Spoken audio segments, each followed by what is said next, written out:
जय गुरु जी। सबसे पहले तो मैं यहाँ से इस प्लेटफॉर्म से जुड़ी सारी संगत को कोटि कोटि प्रणाम। और मुझे जो आज दोबारा से सत्संग करने का मौका दिया है उसके लिए भी बहुत बहुत शुक्रिया।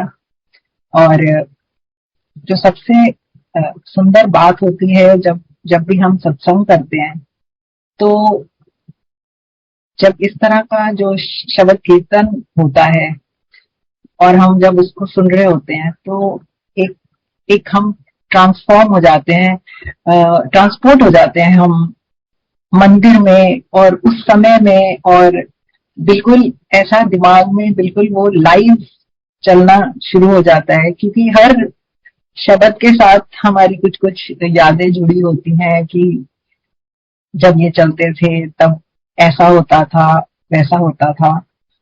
तो वो सब चीजें एकदम से दोबारा वापस आ जाती हैं और ऑलमोस्ट एक बहुत ही इंटेंस इमोशन है जो हम रिलिव करते हैं। तो उसके लिए मैं डेफिनेटली आपका शुक्रिया करना चाहूंगी। आज जब विक्रम जी का फोन आया और मुझे थोड़ा सा टाइम लगा क्योंकि मेरे पास नंबर सेव्ड नहीं था, तो मुझे समझ आ गया कि आज गुरु जी की आज्ञा है, आज मेरा सत्संग है। और ये मेरे लिए बहुत सौभाग्य की बात है कि आज मुझे इनवाइट किया गया है इस प्लेटफॉर्म पर। तो विदाउट मतलब ज्यादा डिले करते हुए मैं स्टार्ट करना चाहूंगी कि किस तरह से हमारी मुलाकात गुरु जी से हुई। तो इसका स्टार्टिंग पॉइंट तो है हमारी शादी जो 91 में हुई थी, और काफी साल बीतने के बाद भी हमारी कोई संतान नहीं थी।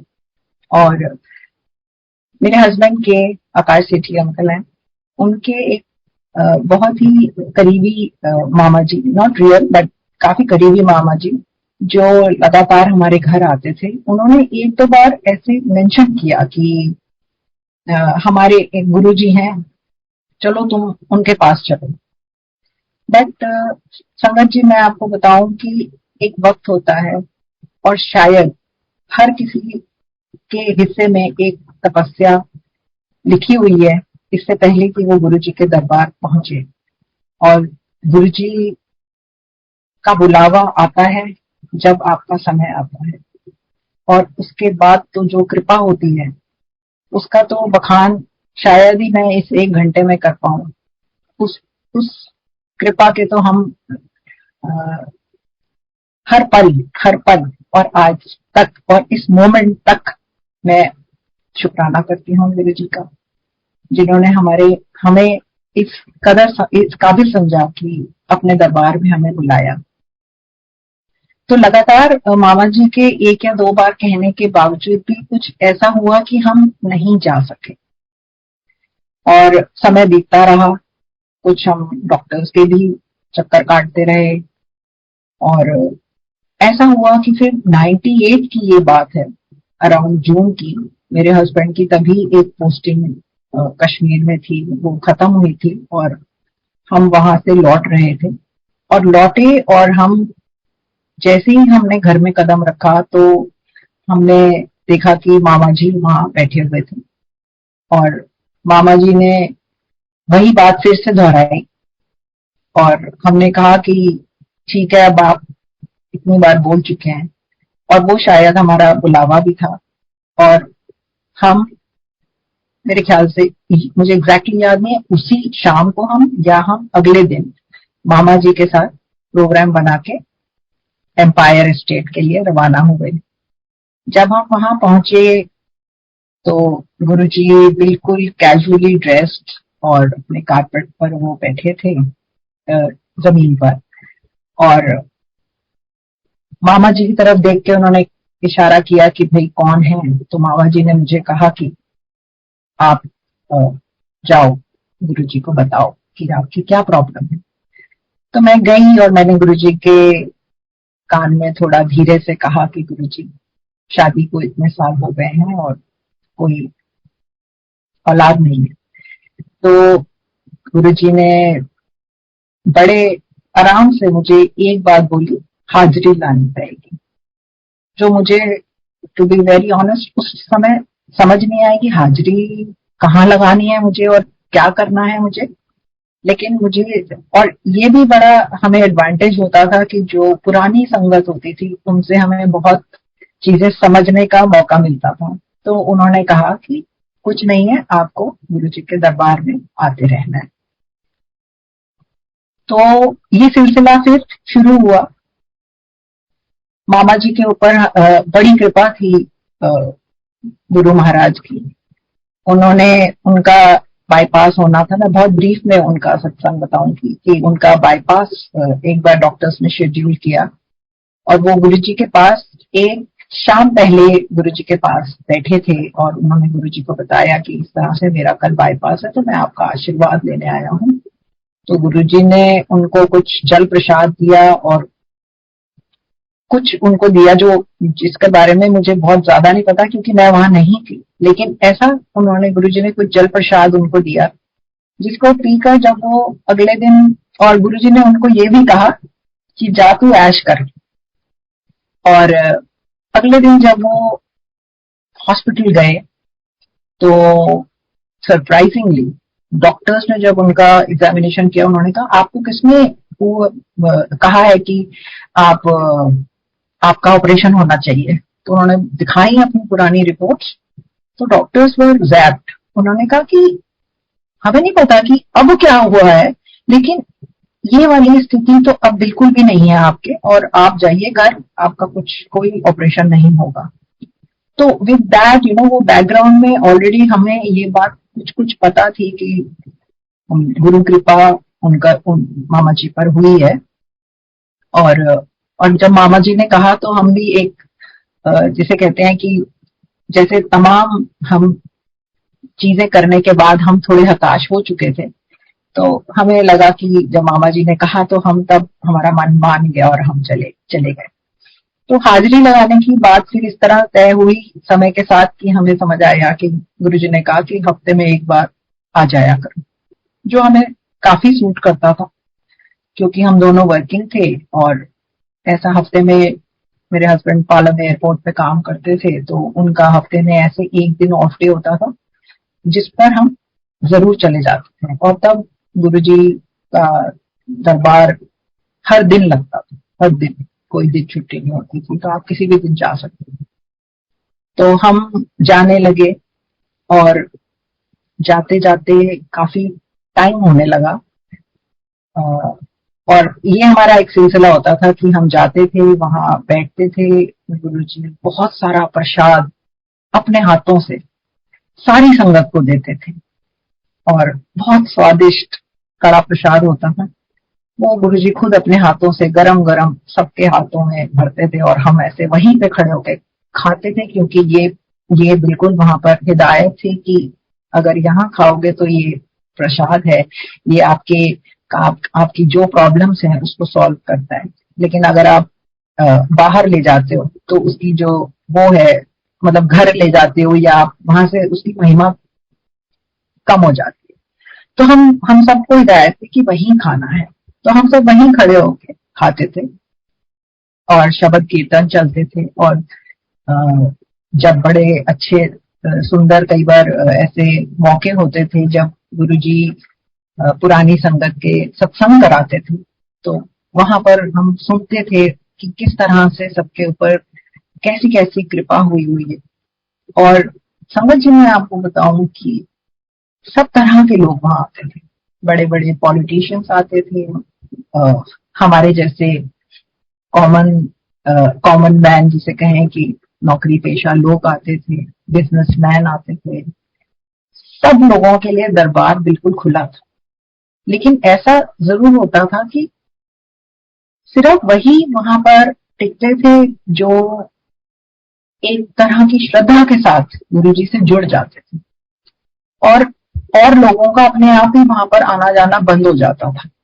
तो वो हमें कभी वो चीज समझ नहीं आई। लेकिन बाद में एक पुरानी संगत ने वो एक बार गुरुजी से ही बात हो रही थी, तो गुरुजी ने कहा कि जब तक बट परंतु लेकिन किंतु बाहर नहीं उतार के आओगे तब तक यहाँ पर खुद मतलब यहाँ का जो महिमा है उसको समझने में, उसको ग्रहण करने में आप सक्षम नहीं हो। तो वो भी एक ट्रांजिशन का फेज होता है। आप शुरुआत में जब जाते हो तो मन में तरह तरह के प्रश्न होते हैं जो कि एक ह्यूमन टेंडेंसी है, और लेकिन समय के साथ आपको ये समझ आने लगता है कि ये स्वयं प्रभु का दरबार है, क्योंकि आपके जीवन में बहुत ऐसी चीजें होने लगती हैं जिससे आपको गुरु जी की कृपा का एहसास होने लगता है। तो ये बात सच है कि जब मैं वहां पहुंची तब मेरा जो मेन पर्पस था आई वुड से कि मुझे औलाद हो जाए, और जब वो समय थोड़ा सा बीतने लगा 98 से 99 होने लगा तो कई बार होता था जैसे इम्पेशंस हो जाती है कि अरे होगा कि नहीं होगा। पर ये भी सच है कि मेरे जैसे वहां कई सारे कपल्स थे जो इसी कृपा का इंतजार कर रहे थे और सभी आते थे वहां पर। तो ऐसा हुआ कि बीच में एक बारी कमांडर रेखी अंकल होते थे, तो वो काफी मुझे प्यार करते थे। तो वो एकदम बार उन्होंने मुझसे कहा कि भाई कोई गुड न्यूज है क्या? तो मैंने बड़ा मायूस होके कहा कि नहीं अंकल कुछ है नहीं। तो उन्होंने 2-3 बार मुझसे शायद पूछा होगा, लगातार पूछा होगा, मैंने हर बार मना किया। तो उन्होंने एक दिन ना वो खुद मुझे बोले कि चल मैं तेनू लेके चलना गुरु जी के पास। और रेखी अंकल का ये था कि वो बहुत क्लोज थे गुरु जी से, और ऐसा नहीं है संगत जी की हम क्लोज नहीं थे, लेकिन गुरु जी से बात करने के लिए बहुत हिम्मत चाहिए होती थी। गुरु जी का जो तेज, जो प्रताप, और कभी कभी उनका दपट देना, वो सब चीजें हम जैसे थोड़े हम यंग कपल्स थे तो हमें डर लगता था। तो रेखी अंकल ने मुझे कहा कि चल आज मैं तेरे को लेके चलता हूँ गुरु जी के पास। मैं भी बड़ी खुश थी, आज तो मेरी मतलब काम लगता होके ही रहेगा, और मैं उनके पीछे पीछे चली गई। जब गुरु जी के पास हम पहुंचे तो गुरु जी ने रेखी अंकल की तरफ तो देखा नहीं, मेरी तरफ देखा, और उन्होंने ऐसे पूछा कि हाँ मतलब कि क्या बात है, क्यों खड़े हो यहाँ पे आके? तो मैंने रेखी अंकल की तरफ देखा। रेखी अंकल ने बोला गुरु जी एदा कल्याण क्यों नहीं किता तुसी हले तक? गुरु जी ने रेखी अंकल को कोई जवाब नहीं दिया। गुरु जी ने मेरी तरफ देखा और कहा बड़ी दौड़ जाए तो बड़ी आई है अप्रोच लाइन। और संगत जी आप मानिए मेरी तो हालत खराब, मैं तो वहां से भागी एकदम बाहर, और एम्पायर स्टेट की ही बात है, मैं जाके बाहर खड़ी हो गई और मेरा जो दिल है वो बिल्कुल धक धक धक की ये क्या हो गया। थोड़ी देर बाद रेखी अंकल बाहर आते हैं और उन्होंने कहा घबराना नहीं है, इसका मतलब एक ही होता है कि अभी वक्त नहीं है। और संगत जी ये बात सच है, हम शायद सोच ही नहीं सकते कि कौन सा वक्त किस चीज के लिए सही होता है।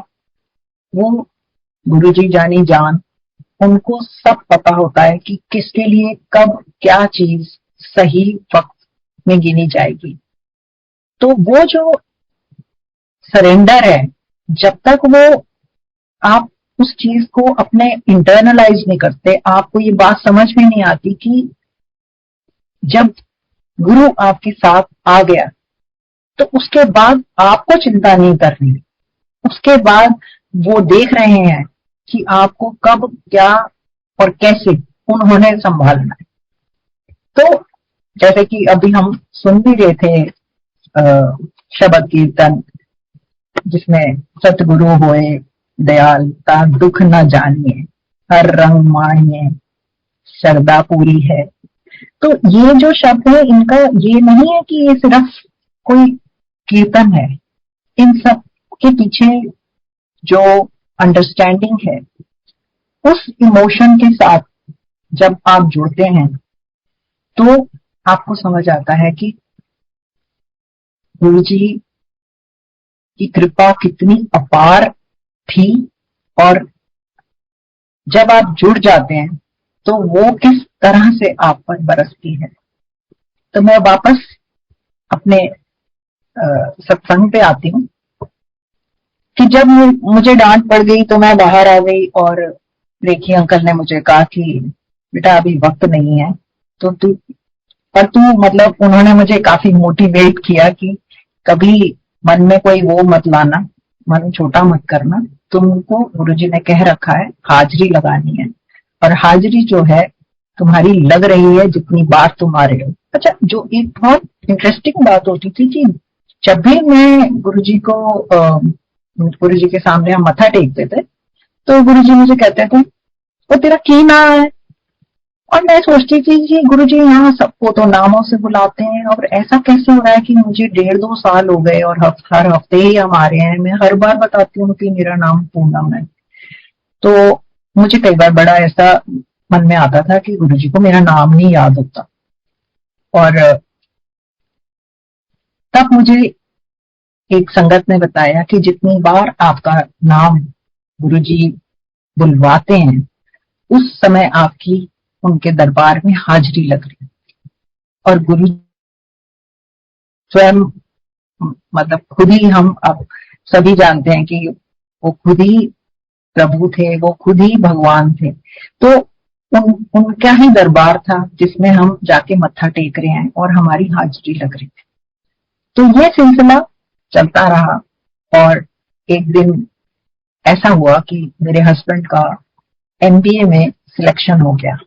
उनके कंपनी की तरफ से स्पॉन्सर्ड एक प्रोग्राम था, जो कि एक कंपटीशन के थ्रू होता था, लेकिन उनका सिलेक्शन हुआ एमबीए के लिए, और वो कोर्स 1 ईयर कोर्स था जो कि रेजिडेंशियल था, और हमारा ट्रीटमेंट तब भी चल रहा था क्योंकि गुरुजी ने हमें नहीं कहा था कि आप अपना ट्रीटमेंट बंद करिए।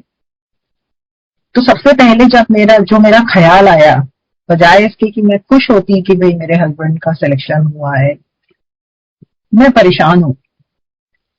और ये दोबारा ये जून 2000 की बात है। तो मैंने अपने हस्बैंड को बोला कि नहीं, आप नहीं जाओगे, और क्योंकि हमारा तो इलाज चल रहा है। तो मेरे हस्बैंड ने कहा कि ऐसा है गुरुजी से पूछेंगे।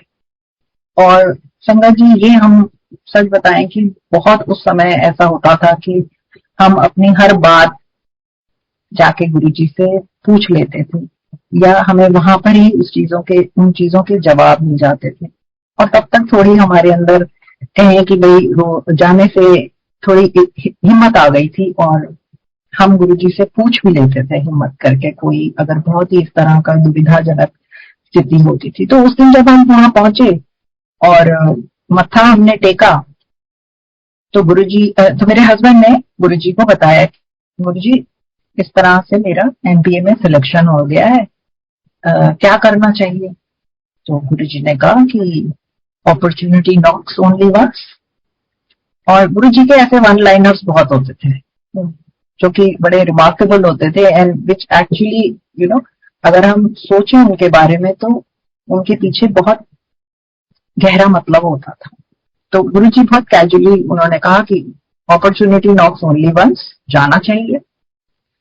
गुरुजी ने इनको तो ये कहा, लेकिन इनके पीछे जो मैं खड़ी हुई थी तो मेरे तो चेहरे का रंग बिल्कुल उतर गया। मैंने मन में सारे अपने जो कहिए कि सारे मैंने अपने जजमेंट्स पास कर लिए कि इसका मतलब है गुरुजी ने इनको तो जाने को कह दिया, साल भर की बात थी, तो इसका मतलब साल भर भी अब गुरुजी ब्लेस नहीं करने वाले हैं मुझे, तो ये तो चले जाएंगे तो ट्रीटमेंट तो सारा रुक जाएगा। और वैसे भी मतलब everyone understands कि as a couple you need to be together to have a child। तो मैंने कहा ये तो इसका मतलब है कि 1 साल अभी गुरुजी और नहीं ब्लेस करने वाले। और मेरे चेहरे का हाव भाव, फिर गुरुजी ने मेरी तरफ देखा, और मैंने जैसे ही मत्था टेका, कुछ मैंने अभी कहा भी नहीं था कि गुरुजी ने मुझे कहा जहाँ तेरा कल्याण कितना। मुझे नहीं समझ में आया। मैंने सोचा ये मेरा कौन सा कल्याण है कि हस्बैंड तो अब ये तो चले जाएंगे 1 साल का कोर्स करने के लिए, पता नहीं इसमें मेरा क्या कल्याण है। खैर एनीवेज, अपनी अपने आप से ही बातें करती हुई हम लोग वहां से हट गए और अपना लंगर प्रसाद करके अपने घर चले गए। और जो गुरुजी के जो शब्द थे वो मुझे अगले 15 दिन में समझ में आ गए। जब जब व्हेन आई टेस्टेड पॉजिटिव और मैंने रियलाइज किया कि आई हैव कंसीव्ड। तो बहुत ही माइनर आई वुड से हमारा ट्रीटमेंट चल रहा था, मैं वो डिनाई नहीं करूंगी, लेकिन ऐसा कोई मेजर ट्रीटमेंट नहीं था। एक बेसिक IUI की टेक्निक होती थी जो कि पहले सब टाइम फेल हो चुकी थी, और डॉक्टर्स ने हमें यही सजेस्ट किया था कि as and when you try next it should be IVF।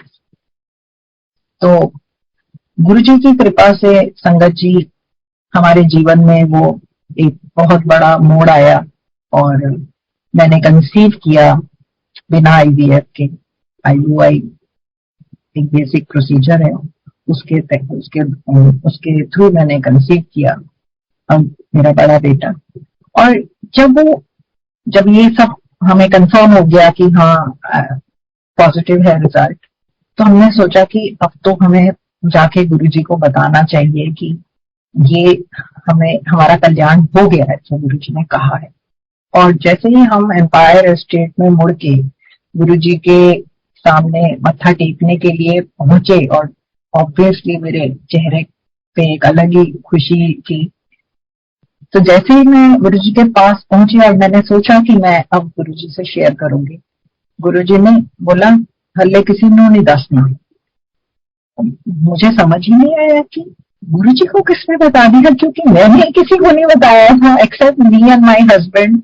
हमने किसी को शेयर ही नहीं किया था। हमने ऑफकोर्स इनकी मदर को पता था, but then there was no commonality कि जो संगत में जो लोग आते हैं और मेरी मदर इन लॉ या मेरी मदर, वो लोग का कोई कनेक्शन नहीं था। तो हमें समझ नहीं आया। तो एक सबसे जो पहली चीज स्ट्राइक करी कि गुरुजी ने तो आपके साथ वो वहां पर भी है, और वो जब आप घर भी चले गए हो तब भी आपके ऊपर पूरी उनकी कृपा बनी हुई है, और उन्हें सब सब पता है, सब पता है। तो सबसे पहले तो वो जो चीज थी हमें समझ में आई कि now Guruji is he has blessed us and now he will take care। और बहुत सारे ऐसे फेजेस थे प्रेगनेंसी में जो डिफिकल्ट थे, लेकिन गुरुजी की कृपा से मेरा बड़ा बेटा जब हुआ, नॉर्मल डिलीवरी थी और कोई इश्यूज नहीं हुए except that he was little on the weaker side. तो मेरा बड़ा बेटा गुरुजी की कृपा से हुआ जनवरी 31, 2001। जब हम अपने बेटे को लेके जब अराउंड 40 डेज का हो गया होगा शायद, तो हमने सोचा अब इसको मत्था टिका लाते हैं, क्योंकि काफी सर्दियां थी जब वो पैदा हुआ था।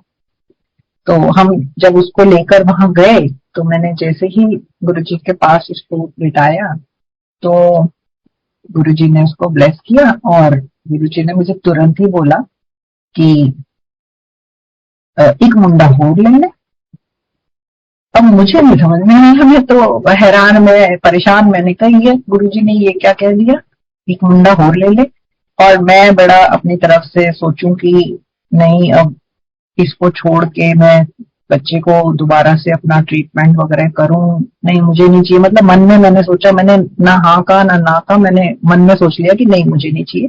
गुरुजी की कृपा से एक बच्चा हो गया है, बहुत बढ़िया है, इसी का ध्यान करूंगी, इसी को पालेंगे हम।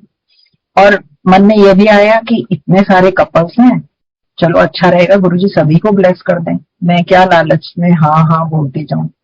और ये बात हुई और हम वहां से चले गए इसको बड़े बेटे को ब्लेस करवा के। लेकिन जितनी बार उसके बाद मैं जाऊं वहां पर, गुरुजी एक ही बात बोले, एक मुंडा होर ले ले, एक मुंडा होर ले ले।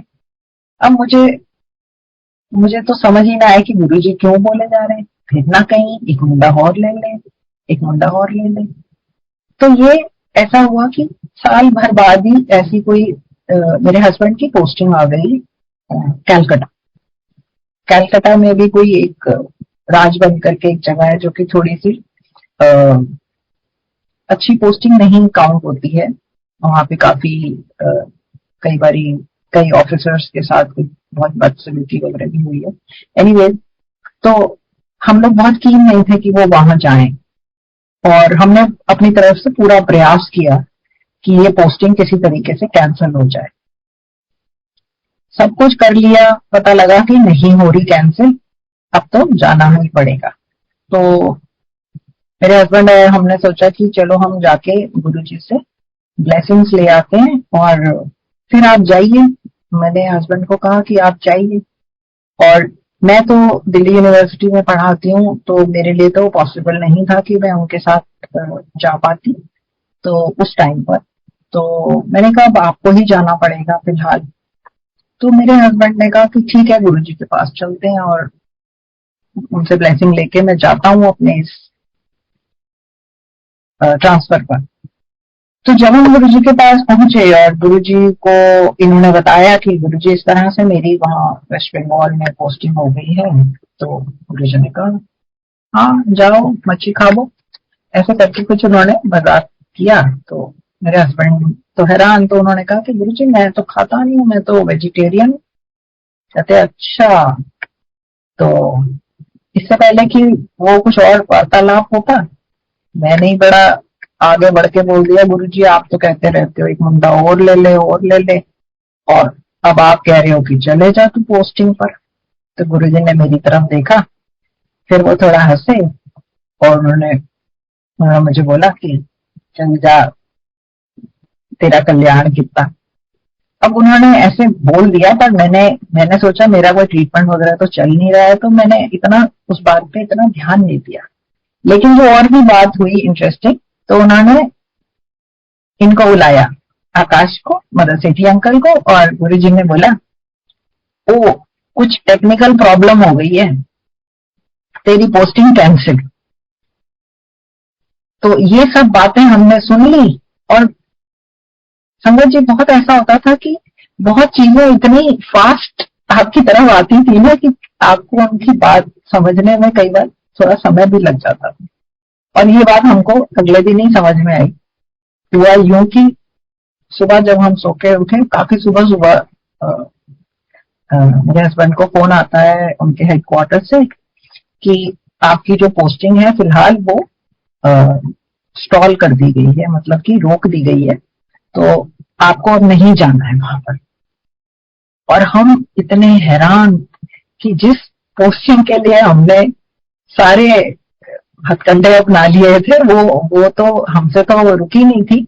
एक बस गुरुजी ने कहा कि पोस्टिंग कैंसिल, तो वो पोस्टिंग कैंसिल हो गई। कहाँ गई, क्या हुआ, उसका आज तक नहीं किसी को पता लगा। मतलब मेरे हस्बैंड को तो कभी जाना ही नहीं पड़ा, ना वो कभी डिस्कशन में आई।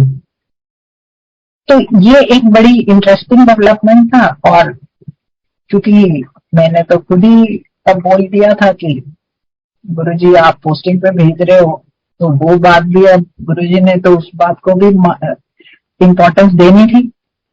तो मुझे तब पता लगा कि I conceive again, and this time without any medical intervention, without I would say कि पता मेरे तो दिमाग में भी नहीं था, एंड आई कंसीव।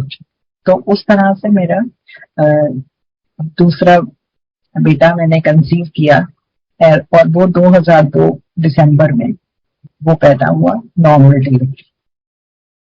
तो ये तो जो बोलती हूँ कि बताऊं कि कोई भी कपल अगर संगत में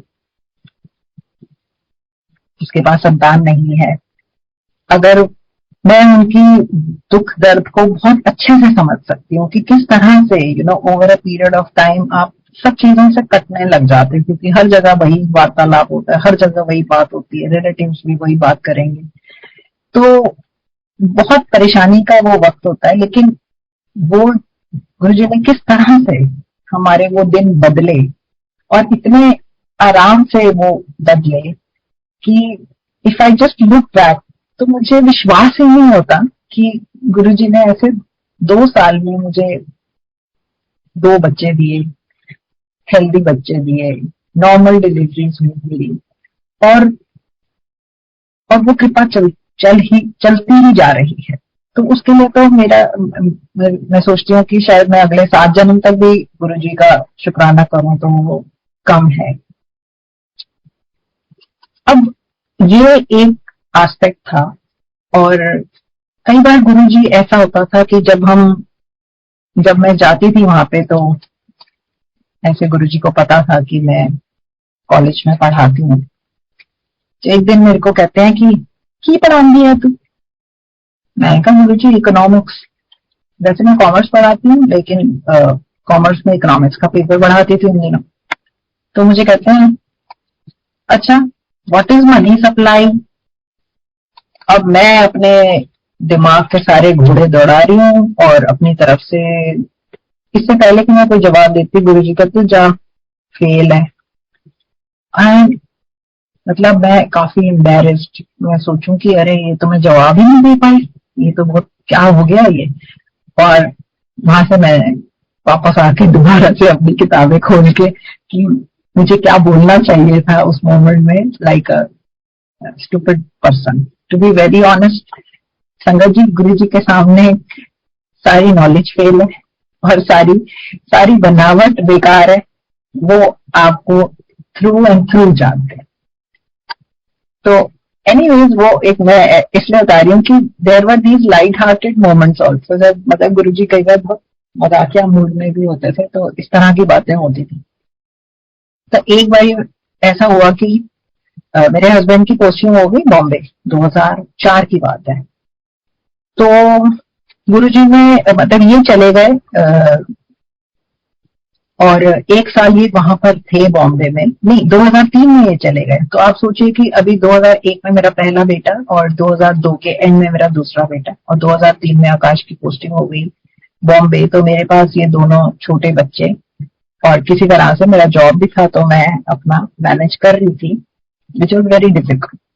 तो ऐसा हुआ कि एक विजिट में जब आकाश आए और हम गुरु जी के पास मिलने के लिए गए, तो गुरु जी ने इनको कहा कि एनानू भी नाल ले जा। तो अब एनानू नाल ले जा गुरु जी ने तो कह दिया, लेकिन हमें ये नहीं समझ में आया कि क्योंकि मेरी तो जॉब दिल्ली यूनिवर्सिटी में, मैं किस तरह से इनके साथ जा सकती। तो इनके साथ जाने का एक तरीका था जो मुझे उस टाइम पे समझ में आया, और वो था कि मैं पीएचडी के लिए एनरोल हूँ, क्योंकि पीएचडी के हमारे जॉब में ही एडवांटेज है कि पीएचडी लीव मिलती है आपको, जो कि फुली पेड लीव होती है, और आपको पीएचडी अपनी करने का मौका मिलता है। वो 3 इयर्स की लीव है, fully paid, extendable up to 5 years, but then 3 साल के बाद आप विदाउट पे हो जाते।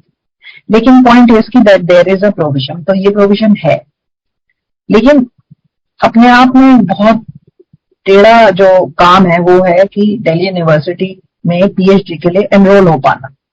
मैं काफी टाइम से पहले ट्राई कर रही थी, लेकिन लगातार मतलब नाकामयाबी ही हाथ लग रही थी, क्योंकि कह सकते हैं कि कोई गॉडफादर नहीं था उस टाइम में मेरे, तो नहीं हो पा रही थी मेरी एनरोलमेंट। लेकिन देखिए, जब वक्त आता है और जब गुरु की कृपा होती है आपके ऊपर, तो गुरु जी ने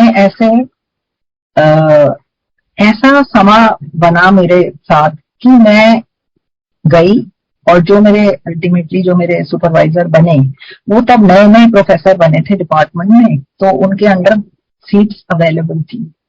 और मैं गई, कुछ बहुत मैं पुराना टाइम से जिस एरिया पे काम कर रही थी, मैं वो वाला सिनॉप्सिस लेकर उनके पास गई थी, और उन्होंने मुझे कहा, देखते ही कि उन्होंने कहा नहीं ये तो मेरा एरिया नहीं है, मैं इस पर गाइड नहीं कर पाऊंगा। और मैं वहां से उठ के चल पड़ी सोच के कि मैं तो इतने सालों से इसी पे काम कर रही हूँ, तो मैं तो कोई अब नया एरिया नहीं वो कर पाऊंगी, मेरे 2 बच्चे भी हैं और मैं कैसे करूंगी ये तो। और ये सोचते हुए मैं वहां से उठी, और तब मेरे सुपरवाइजर ने मुझे कहा कि प्रोफेसर साहब ने मुझे कहा कि तुम ऐसा करो ना, तुम ये एरियाज एक्सप्लोर करो, ये एरियाज जो हैं ये अपकमिंग है, आप इनमें देखिए। मैंने उनकी बात का मान रखते हुए, और जो मुझे अब समझ में आता है कि गुरुजी किन जरियों के थ्रू आपका काम करवाते हैं, जहां वो खुद नहीं होते हैं, मतलब खुद वो होते हैं, लेकिन जहां जिस व्यक्ति के थ्रू आपका काम उन्होंने कराना होता है वो आपकी जिंदगी में आ जाता है। तो उन्होंने मुझे सडनली कहा कि आप ये जाके ना ये लाइब्रेरी में ये सब एरियाज देखिए और ऐसे। मैंने कहा ठीक है सर, मैं जाती हूँ, मैं थोड़ा देखती हूँ। मैंने जाकर देखा और मैंने देखा कि हाँ, ये भी एक बड़ा नया एरिया डेवलप हो रहा है। तो मैंने उसमें कुछ 7-8 एरियाज आइडेंटिफाई करे और मैं वापस से सुपरवाइजर के पास गई तो उन्होंने कहा हाँ, ये देखिए ये वाला ठीक लग रहा है, आप इस पे थोड़ा काम करिए, थोड़े टाइम बाद हम सिनॉप्सिस मांगेंगे। और एक बड़ी अनयूजुअल चीज ये हुई कि वो जो डीआरसी जो हमारी ये बैठती थी, रिसर्च बोर्ड जो बैठता था, वो उस साल थोड़ा जल्दी बैठा और मुझे सर का फोन आता है कि आपको तुरंत सबमिट करना है, परसों है मीटिंग डीआरसी की, तुम्हारा सिनॉप्सिस कल रात तक, कल शाम तक सबमिट हो जाना चाहिए। संगत जी, मेरे तो हाथ पैर पड़ गए कि ये क्या हो गया, लेकिन पता नहीं मैंने कौन सी स्पीड से मैंने अपना सिनॉप्सिस जो जितना काम किया था मैंने उसको सबको कोलेक्ट किया और मैंने अपना सिनॉप्सिस सबमिट कर दिया। मेरा अगले दिन इंटरव्यू हो गया और मेरा रजिस्ट्रेशन हो गया, जो कि मतलब 1 महीने से भी कम समय में मैंने नया टॉपिक उठा के मेरा रजिस्ट्रेशन हो गया, जो कि कोई भी अगर दिल्ली यूनिवर्सिटी के सिस्टम से वाकिफ है तो वो जानेगा कि इतना आसान नहीं है यहाँ पर। लेकिन गुरुजी ने मेरे हस्बैंड को कहा था कि इनको लेके जा, तो उन्होंने ऐसी स्थिति बनानी थी, तो वो सब चीजें अपने आप हो गई, मुझे पता भी नहीं लगा और मेरा रजिस्ट्रेशन हो गया। मैंने अप्लाई किया कॉलेज में, वहां पर भी मेरी किस्मत ने मेरा बहुत साथ दिया। मैं सच कहूंगी तो गुरुजी ने मेरा बड़ा वहां पर ऐसा सिस्टम बनाया कि मेरा वहां पर भी हो गया, छुट्टी ग्रांट हो गई और मैं अपने दोनों बच्चों को लेके मैं इनके साथ बॉम्बे चली गई और वहां पर मैंने अपना मेजर जो पीएचडी का वर्क है मैंने वहां पर किया। और जब हम वहां रहते थे तो एक बारी गुरुजी ने संगत के ही किसी व्यक्ति को हमारे घर भी भेजा और वो फिर काफी आते थे हमारे घर, और उन्होंने बताया कि गुरुजी ने उन्हें कहा है कि पूनम आंटी के घर तुम जाना, बड़ा साफ सुथरा घर रखा हुआ है। मुझे सुन के बहुत अच्छा लगता था, तो मुझे लगता था अरे गुरुजी, इसका मतलब है कि गुरुजी मेरे घर आते रहते हैं और संगत का, किसी भी संगत का आना समझो वो हम सब गुरुजी की एक्सटेंशन ही है। तो बहुत मेरे लिए, मैं अगर सोचूं तो मेरा जो बॉम्बे का स्टे था वो बहुत ही फ्रूटफुल था कि मेरा जितना भी पीएचडी वर्क हुआ वो वहीं पे बेस्ड है, पार्शियली इन दिल्ली ऑल्सो। और मैंने बहुत ही रिमार्केबल टाइम में, 2 छोटे छोटे बच्चे होते हुए भी मैंने बहुत जल्दी अपनी पीएचडी सबमिट करी और गुरुजी ने मेरी थीसिस को ब्लेस भी किया हुआ है, उसपे गुरुजी के सिग्नेचर हैं और मेरे लिए वो एक किसी भी कोहिनूर से भी ज्यादा वो बड़ा कोहिनूर है मेरे पास की, जिसपे गुरुजी ने ब्लेस किया हुआ है मुझे, अपने हाथों से उन्होंने सिग्नेचर किया हुआ है। तो इस तरह से मेरी पीएचडी हुई। लेकिन पीएचडी करने के दौरान ऐसा हुआ कि एक बार गुरुजी ने मेरे से बोला कि, मुझे कहा कि पीएचडी क्यों होता है पूनम आंटी। मैं अपनी तरफ से डॉक्टरेट और फिलॉसफी बोलने का कुछ कोशिश ही कर रही थी, तो कहते हैं होता है पागल होने डर।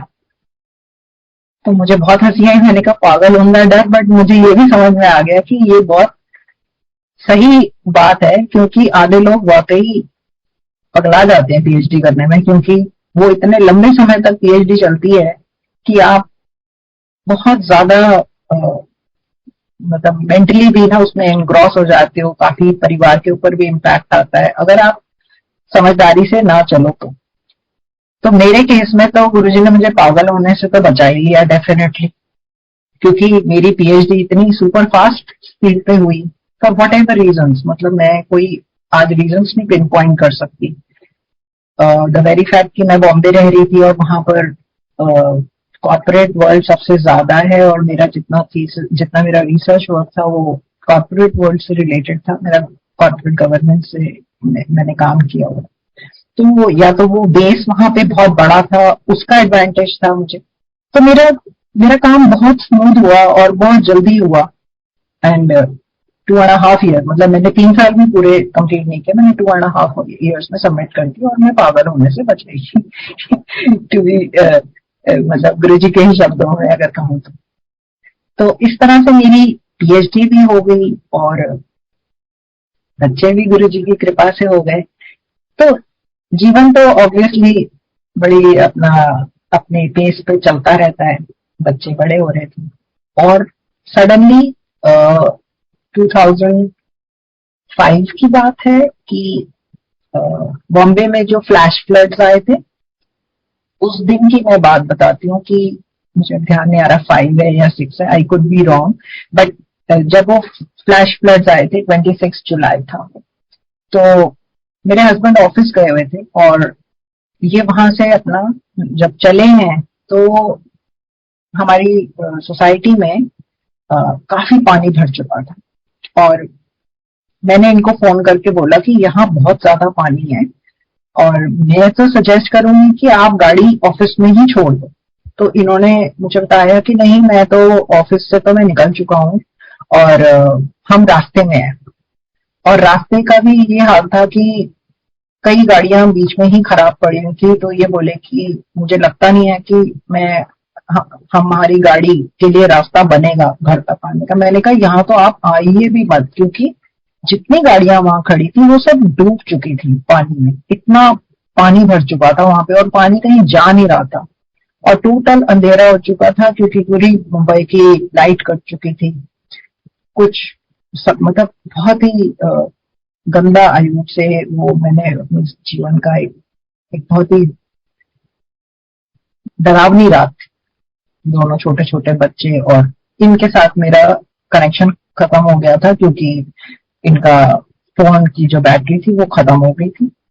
जो लास्ट जब इन्होंने मुझसे बात करी तो इन्होंने मुझे बताया कि हमें एक जगह यहाँ पे दिख रही है, बस है, वो खड़ी हुई है और हम उस बस के ही पीछे हमने अपनी गाड़ी लगा ली है, थोड़ी सी हाइट पर है। तो हम मोस्ट प्रॉब्ली गाड़ी के अंदर ही बैठेंगे, अगर पानी ज्यादा चढ़ा तो हम बस की छत पे चढ़ जाएंगे। ये मेरी लास्ट उनसे बात हुई। कहीं एसवी रोड पे इनकी गाड़ी खड़ी थी।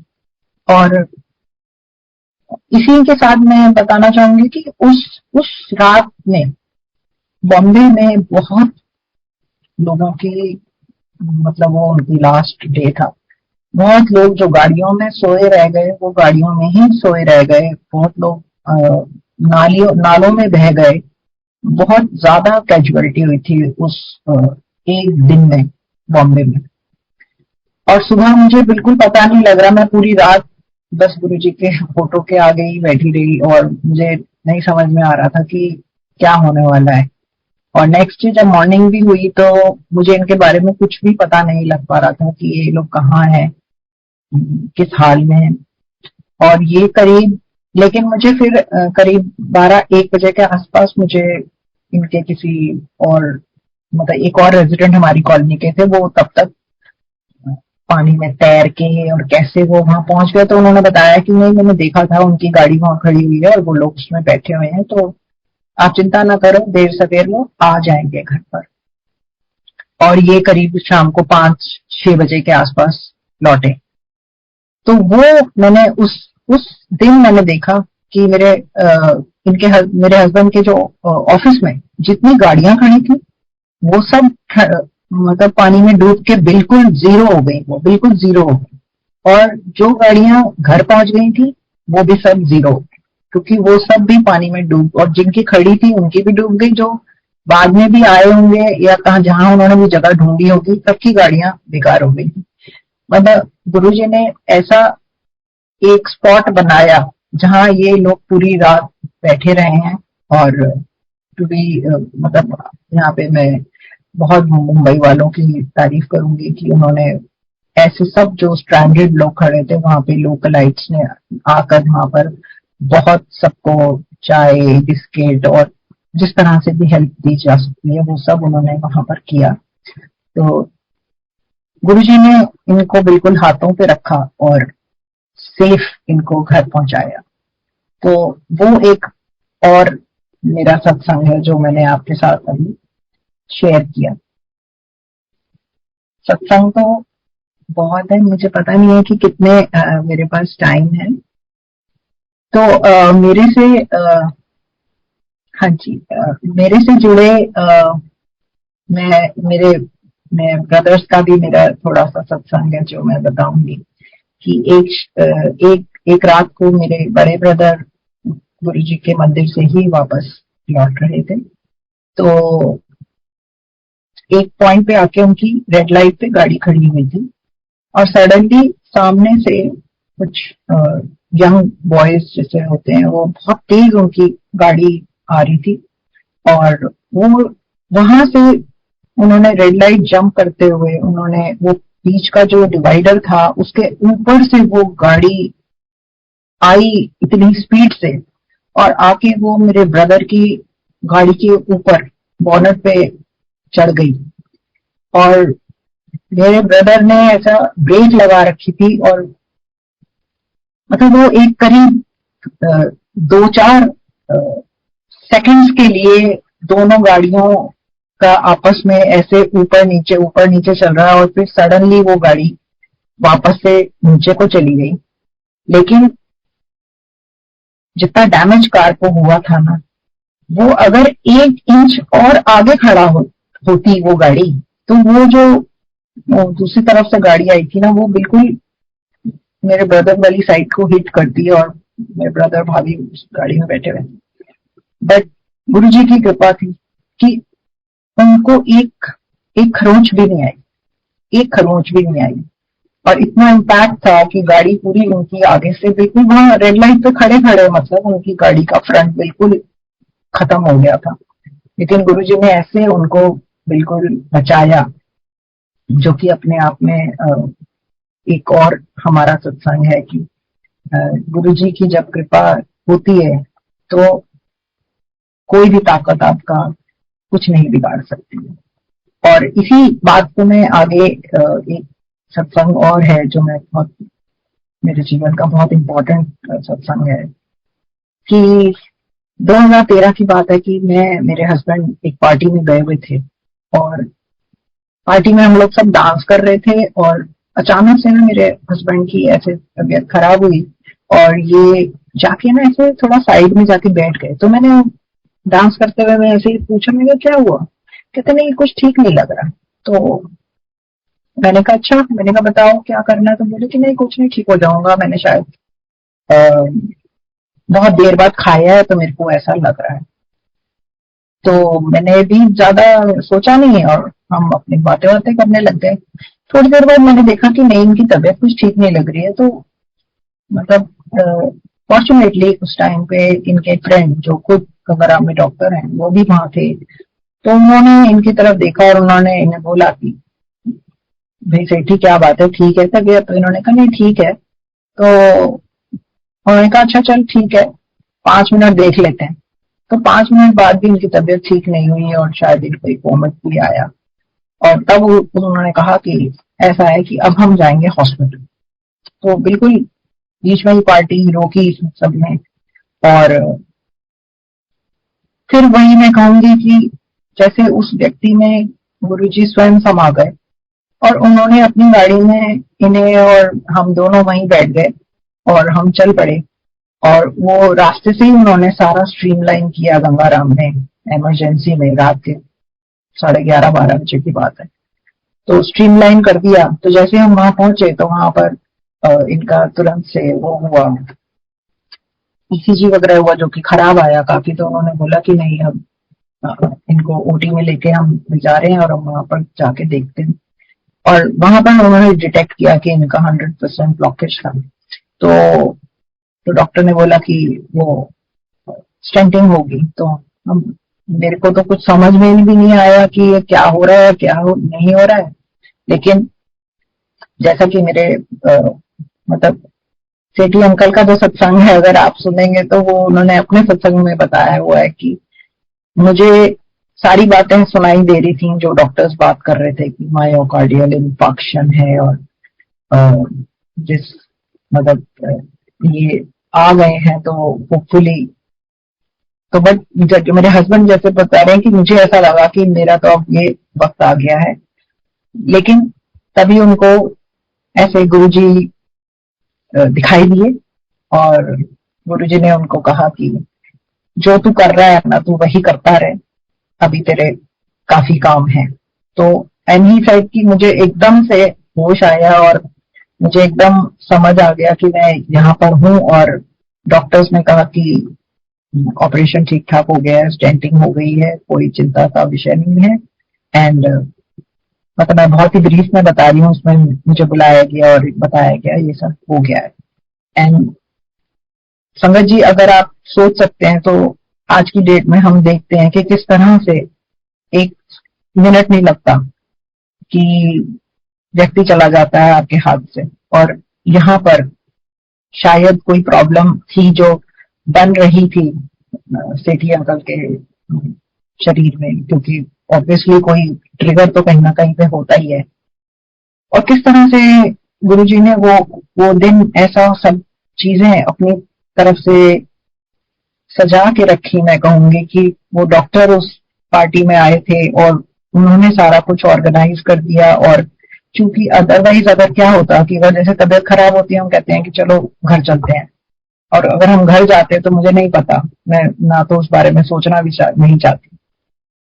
तो गुरुजी ने अपने तरीके से इनको बचाया, और तब से कम एक ये रियलाइजेशन तो है कि अपने शरीर और अपने तबीयत के प्रति काफी सजग रहते हैं। तो वो सब गुरुजी की कृपा अपने तरीकों से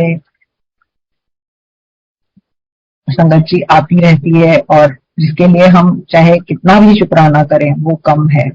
ये जीवन उन्हीं की कृपा से चल रहा है।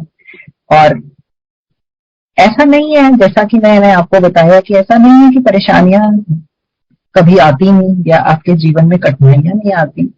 वो सब चीजें होती हैं, लेकिन जब सदगुरु का साथ होता है, जब आपके मन में पूरी श्रद्धा होती है, जब आपको पता है कि आपके साथ आपकी उंगली पकड़ के कोई और चल रहा है, तो एक अलग ही तरह का सुकून होता है। और वो सुकून संगत जी हम सब ने गुरु जी के साथ जुड़ के महसूस किया। और इसके लिए कितना भी शुक्राना कोई करे वो पूरा नहीं हो सकता। मगर अपनी तरफ से हम गुरु जी का बहुत बहुत शुक्राना करते हैं कि उन्होंने हमारा हाथ थामा और हमें इस लायक समझा कि अपनी कृपा हम पर बरसाई और बना रखी है, जिसके लिए मेरी तरफ से अनंतम शुक्राना, मेरे परिवार की तरफ से, सेठी अंकल की तरफ से, मेरे बच्चों की तरफ से। और मैं यही प्रे करूंगी कि आप सब पर भी संगत जी गुरु जी की कृपा बनी रहे। आप गुरु जी से जुड़े रहिए, उनकी कृपा पाते रहिए। और जितने भी ऑर्गेनाइजर्स हैं इस प्लेटफॉर्म के, या और भी कई प्लेटफॉर्म्स हैं जो इस तरफ काम कर रहे हैं, वो जोड़ के रखें सारी संगत को, ग्लोबली भी, इंडिया में भी बहुत अच्छा काम कर रहे हैं। अनंतम शुक्राना to Guru ji, to all the संगत एंड टू द ऑर्गेनाइजर्स। जय गुरु जी।